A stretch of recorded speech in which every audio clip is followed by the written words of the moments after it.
नमस्कार, हमारे खास प्रोग्राम एग्रोनॉमिक्स में आपका स्वागत है। आपके साथ मैं हूं माधुरी कराल।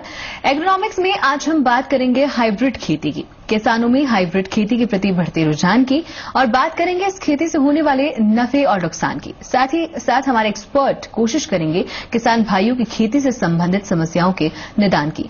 हाइब्रिड खेती को कैसे और उपजाऊ बनाया जा सकता है, इस पर भी बात करेंगे। तो आइए शुरू करते हैं हमारी खास पेशकश।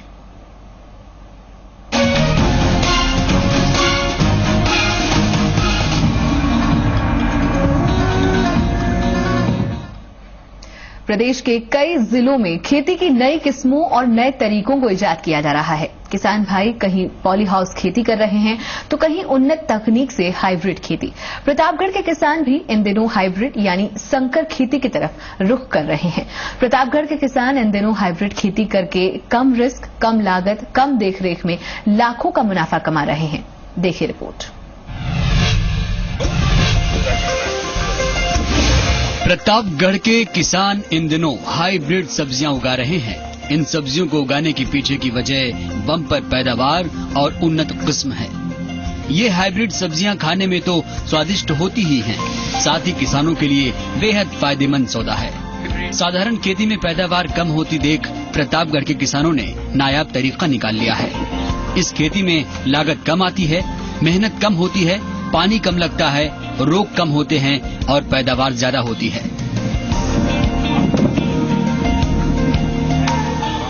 हाइब्रिड की क्वालिटी भी बहुत बढ़िया होती है और दिखने में भी इतनी सुंदर लगती है कि यार ये चीज अपन ले लें, चलते चलते ले लें तो अच्छा है। हाइब्रिड में 45 दिन में अपने ये सब्जियां आ जाती है, हर एक चीज 45 दिन में आ जाती है। गिने हुए दिन 45 दिन में आप फसल तोड़ सकते हो। वैसे तो संकर खेती हर तरह की फसल के लिए की जाती है, लेकिन सब्जियों में खास तौर पर इस खेती को अपनाया जा रहा है। नींबू, लौकी, भिंडी, ककड़ी जैसी कई सब्जियां इस तकनीक से उगाई जा रही हैं और प्रतापगढ़ के किसान इस खेती से लाखों का मुनाफा भी कम से कम वक्त में कमा रहे हैं। प्रवेश परदेसी, जी मीडिया, प्रतापगढ़। तो हाइब्रिड खेती क्या है, उसके किस तरह उसको किया जाता है, उसके तौर तरीकों, खेती की पैदावार बढ़ाने और हाइब्रिड खेती से संबंधित तमाम नफे और नुकसान पर बात करने के लिए हमारे साथ स्टूडियो में मौजूद हैं स्टेट फार्म्स कॉर्पोरेशन के पूर्व चेयरमैन डॉक्टर कृष्णवीर चौधरी साहब। डॉक्टर कृष्णवीर, बहुत बहुत स्वागत है जी राजस्थान न्यूज पर आपका।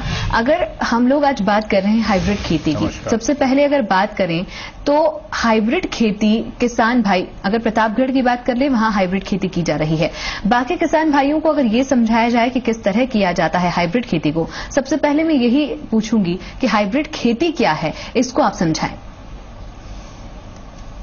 माधुरी, देखिए जो बीज है एक तो वैरायटी के होते हैं जो पुराने चले आ रहे हैं, जिसको किसान बनाता है, अपना पैदा करता है, बचा के उसको फिर प्रयोग करता है। दूसरा हाइब्रिड है जिसमें पेरेंटल लाइन्स होती है, मेल और फीमेल, और उसमें बीज तैयार करते हैं। उसमें भी दो तरीके की बात है, एक सिंगल क्रॉस हाइब्रिड है, एक डबल क्रॉस हाइब्रिड है। तो सिंगल क्रॉस हाइब्रिड जो है उसका जो उत्पादकता है वो कुछ ज्यादा रहती है, इसीलिए उस बीज के दाम थोड़े ज्यादा होते हैं। अगर हम बात करें बड़े पैमाने पर राजस्थान की, अगर हम बात करें माधुरी, तो आज वहां मोटे अनाज में भी खेती करी जा रही है। मक्का और बाजरा दो ऐसी फसल हैं जिनमें हाइब्रिड बीजों का प्रयोग राजस्थान में बड़े पैमाने पे किया जा रहा है। अगर हम मक्का का एरिया देखें तो 10,60,000 हेक्टेयर का एरिया है राजस्थान में अकेले, और उसमें 10 लाख जो है वो खरीफ का है और 60,000 रबी का है। ये ऐसी परिस्थितियां हैं। उसके लिए अगर हम ये देखेंगे बीज की आवश्यकता जो 2 लाख कुंटल बीज की जरूरत है, जबकि अगर पैदावार जो हो रही है हाइब्रिड बीजों की राजस्थान में तो वो कम है। 30,000 कुंटल के करीब तो प्राइवेट सेक्टर दे पा रहा है और 20,000 कुंटल जो है जो पब्लिक सेक्टर है, चाहे वो नेशनल सीड कारपोरेशन है गवर्नमेंट ऑफ इंडिया का या राजस्थान स्टेट सीड कारपोरेशन है, वो कर पा रहे हैं। बाकी बीज जो है वो किसान अपना प्रयोग कर रहे हैं। इसी तरीके से अगर हम उत्पादन की बात करें तो जो सिंगल क्रॉस हाइब्रिड है उसकी उत्पादकता जो है 60 से 80 कुंटल पर हेक्टेयर है, और जो डबल क्रॉस हाइब्रिड है उसकी उत्पादकता 50 से 60 कुंटल पर हेक्टेयर है। ये तो है बाजरे का। इसी तरीके से मैं दूसरी फसल में बाजरे की बात करना चाहूंगा, क्योंकि राजस्थान की ये बड़ी फसलें हैं। अगर हम बाजरे का बात करें तो 46 लाख हेक्टेयर का रकबा है जो राजस्थान में बाजरे का। ये बहुत बड़ा रकबा होता है, 46 लाख हेक्टेयर। और जब हम उस पर बात करें कि इसमें बीज की कितनी जरूरत है, तो 1,30,000 कुंटल बीज उसमें बाजरे का चाहिए। अब 90% बीज जो है प्राइवेट कंपनियों का है, क्योंकि राजस्थान में तो बीज पैदा होता नहीं, आंध्र प्रदेश में होता, वहां से आता है। इसके लिए आइसोलेशन चाहिए फील्ड का, और उसमें अगर हम देखें तो राजस्थान में जालौर एक ऐसी जगह है जिसपे सरकार सोच रही है इस प्रोग्राम को हाइब्रिड पैदा करने का, क्योंकि दूसरे फील्ड में दूसरा वैरायटी नहीं होनी चाहिए जहां हाइब्रिड बनाना है बीज। तो ये है। अब जो बांसवाड़ा में थोड़ा काम हो रहा है, नेशनल सीड कारपोरेशन बना रहे हैं, तो अभी उन्होंने क्या किया कि जो रवि फसल है उसमें तो बीज बोया है, उन्होंने तैयार करा, national seed corporation, Rajasthan state seed corporation, और खरीफ में उसको सप्लाई कर रहे हैं। ये है बाजरे की बड़ी स्थिति। अब मैं सब्जियों पे आता हूं। सब्जियों की अगर हम बात करें तो 99% बीज जो है वो प्राइवेट कंपनियां दे रही हैं।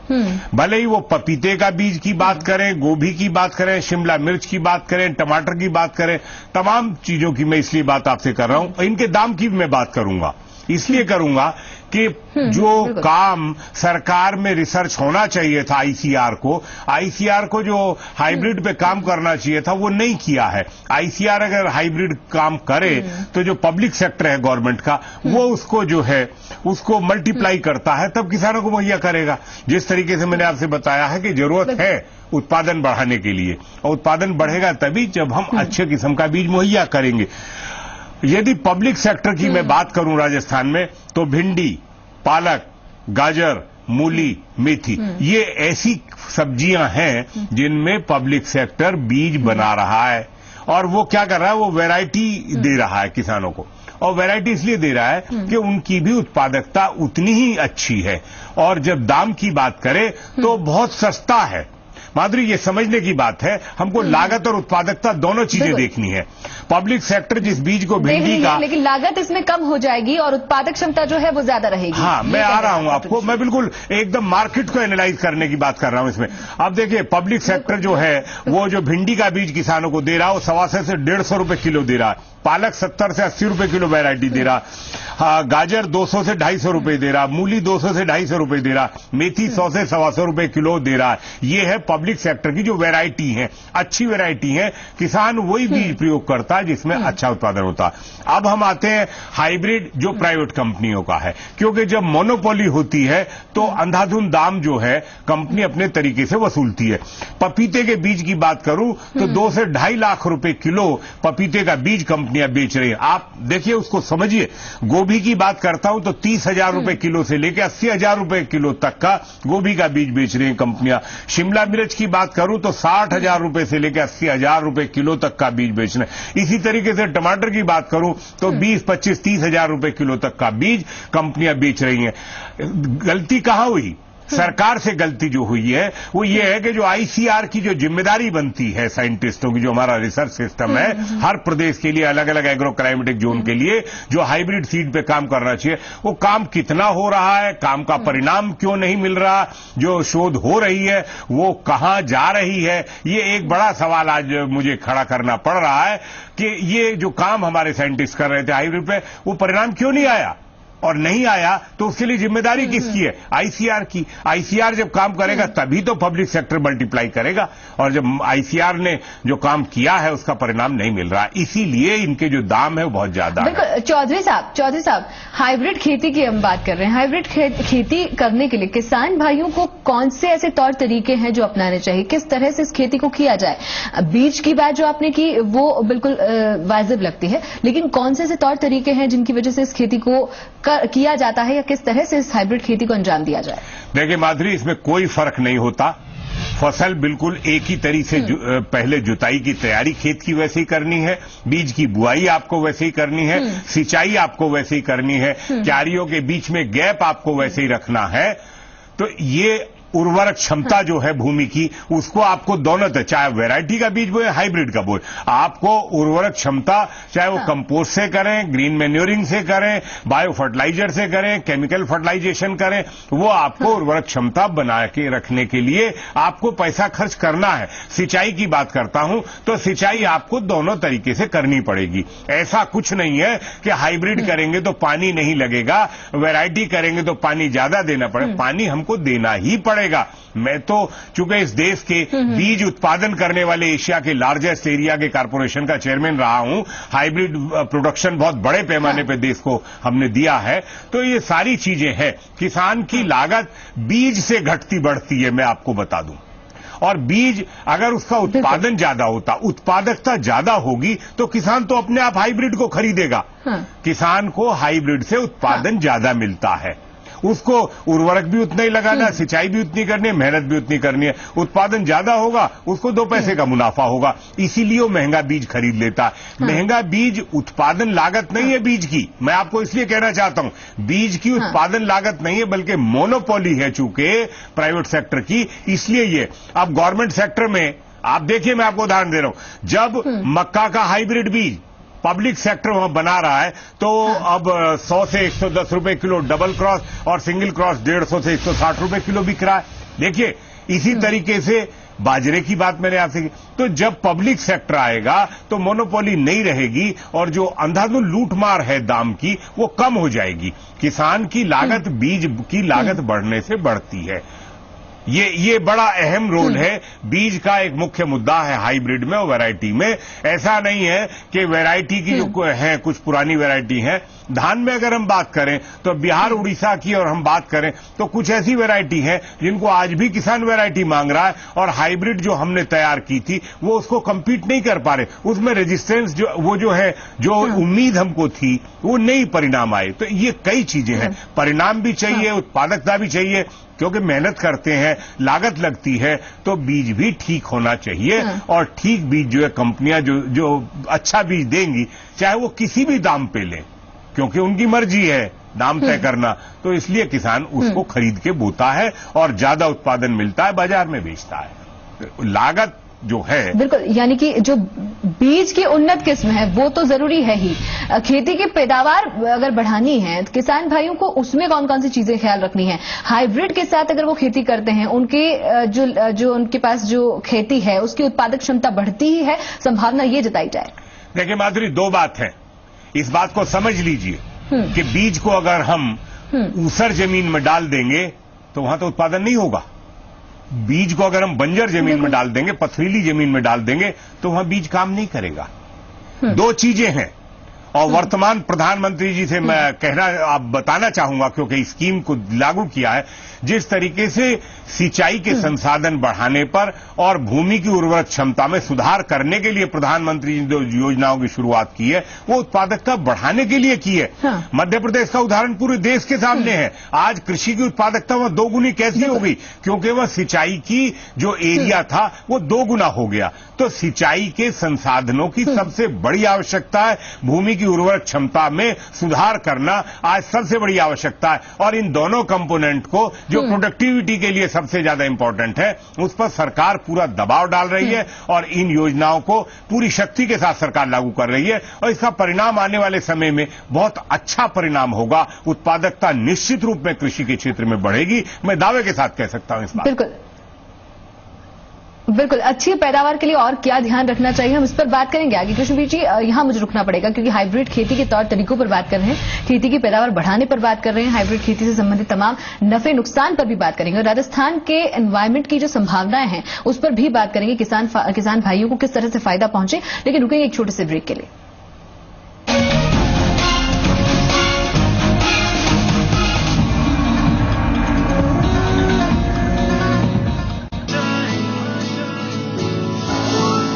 प्लान्स तो बहुत हैं, but how do I succeed?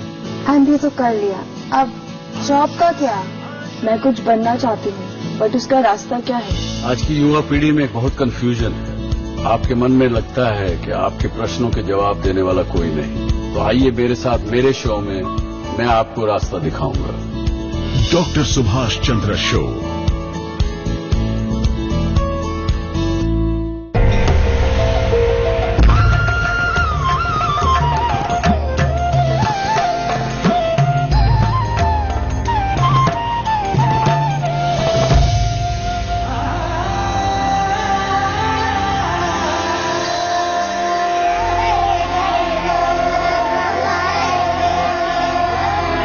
Welcome to Odisha, the soul of incredible India. Scenic, serene, sublime.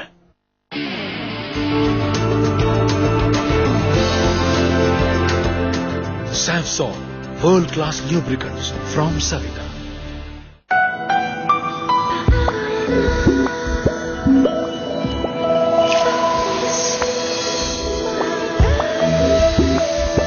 Own the bliss and fall in love.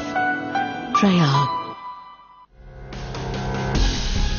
मैं अपने परिवार की हर जरूरत को पूरा करता हूँ, जैसे उनके लिए एक अच्छी और हेल्दी लाइफ। फिर सोचता हूँ कि जब हम सब कुछ खुद ही करने के लायक हैं तो हम एलपीजी सब्सिडी क्यों लेते हैं, जबकि यही पैसा कमजोर वर्ग को बेहतर हेल्थ सर्विसेज देने में मदद कर सकता है। क्यों ना हम जैसे सशक्त परिवार एलपीजी सब्सिडी को छोड़ के अपने देश को भी सशक्त बनाएं। हमारी तरह आप भी एलपीजी सब्सिडी को ना कहें और देश को आगे बढ़ाने में भागीदार बने।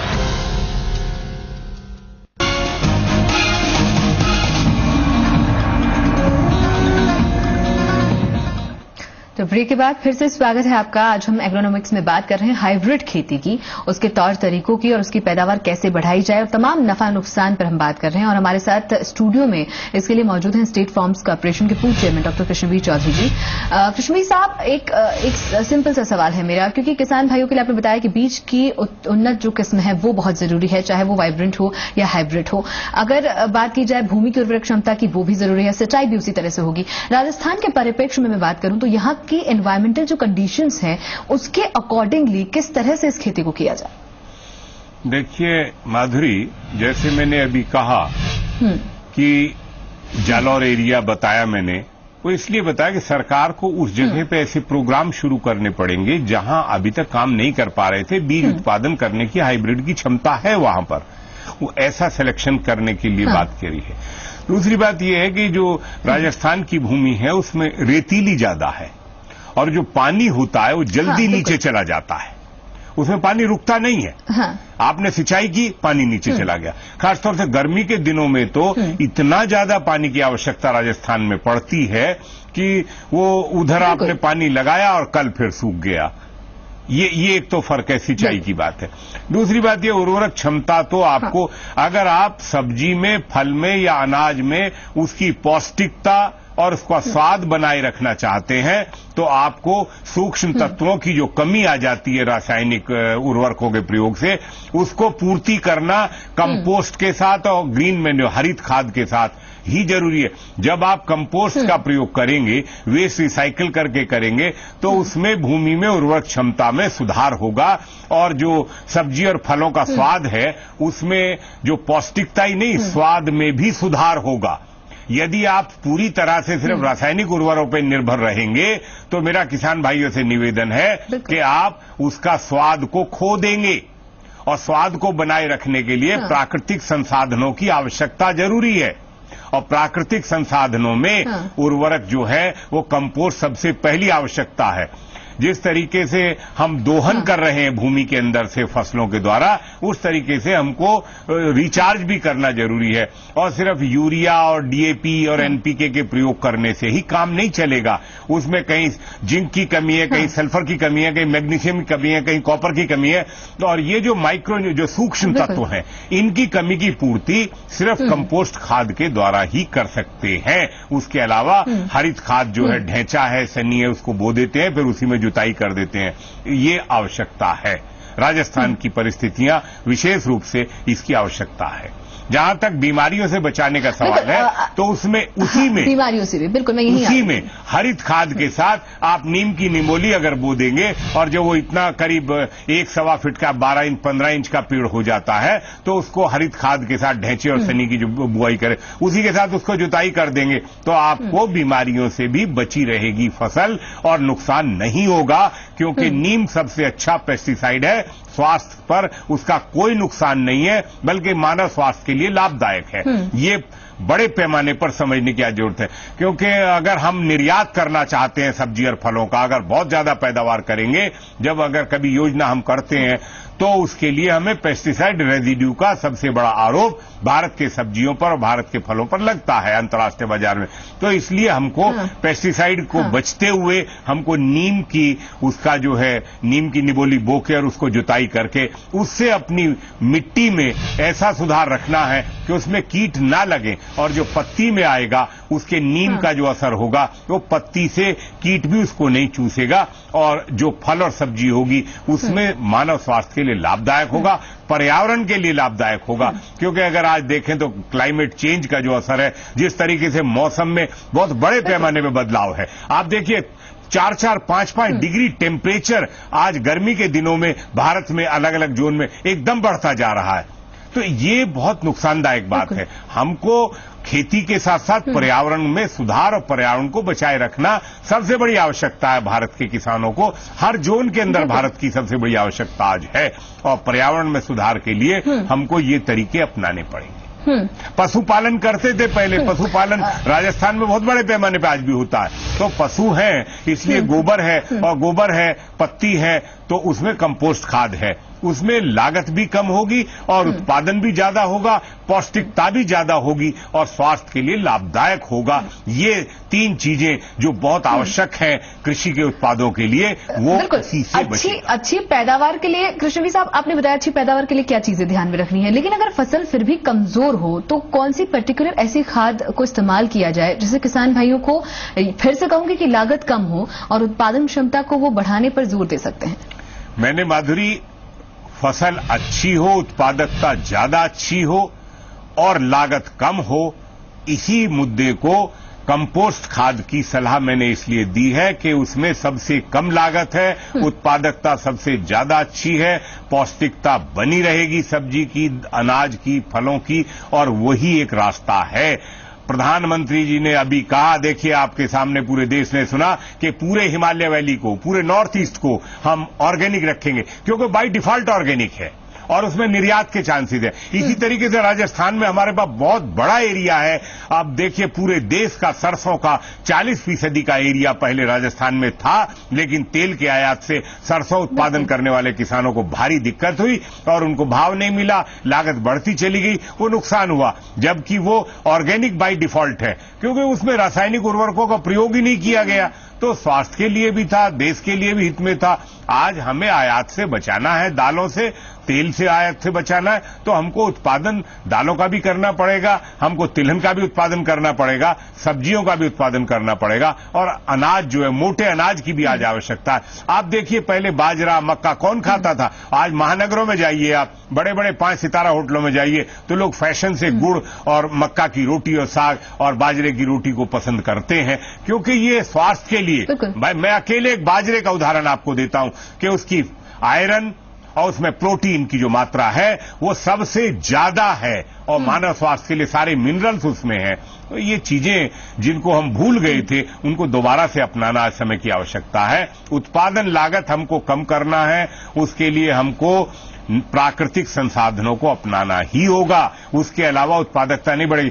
पिछले 10 सालों से पूरे देश में कृषि के क्षेत्र देखें तो उत्पादकता क्यों नहीं बढ़ रही? हमारी पूरी योजनाएं फेल क्यों है? 15 साल हो गए हैं। 4% का उत्पादकता की बात सरकार पूरी योजना करती है, लेकिन 2% की क्या, 1.5% भी उत्पादकता नहीं बढ़ पा रही। उसकी वजह है कि भूमि की उर्वरक क्षमता को हमने रासायनिक मॉडल से खराब कर दिया है, और आज उसके समय की मांग है कि हम उसको सुधार करें, तभी उत्पादकता बढ़ेगी। और सुधार का रास्ता सिर्फ कंपोस्ट है, और कंपोस्ट का प्रयोग जितना करेंगे उतना अच्छा होगा। अभी सरकार ने कहा कि 1 लाख गांवों में सरकार प्राकृतिक संसाधनों पर आधारित खेती को बढ़ावा देगी। तो ये तमाम ऐसी योजनाएं हैं जो देश को एक नई दिशा और सुधार की तरफ ले जाने का प्रयास के लिए ये योजनाएं लागू की जा रही हैं। बिल्कुल, बस जरूरत है कृष्णवीर साहब तो जोर देने की है इन पे। बहुत बहुत शुक्रिया हमारे साथ जुड़ने के लिए। तो बिल्कुल जो हाइब्रिड खेती है वो कम लागत में ज्यादा मुनाफा भी देगी आपको, कीट और बीमारी लगने का भी उसमें कम संभावनाएं हैं, और उसके साथ साथ आपको नफा, आपका ये कहें आपका नफा उसमें होगा, यानी कि आपको बेनिफिट भी होगा। तो किसान भाइयों को समझ में आया होगा कि आज हाइब्रिड खेती के तौर तरीके क्या हैं, किस तरह की उसकी पैदावार बढ़ाई जाए, उससे संबंधित नफे नुकसान पर भी हमने बात की। आज की हमारी खास पेशकश में इतना ही। मुझे दीजिए इजाजत।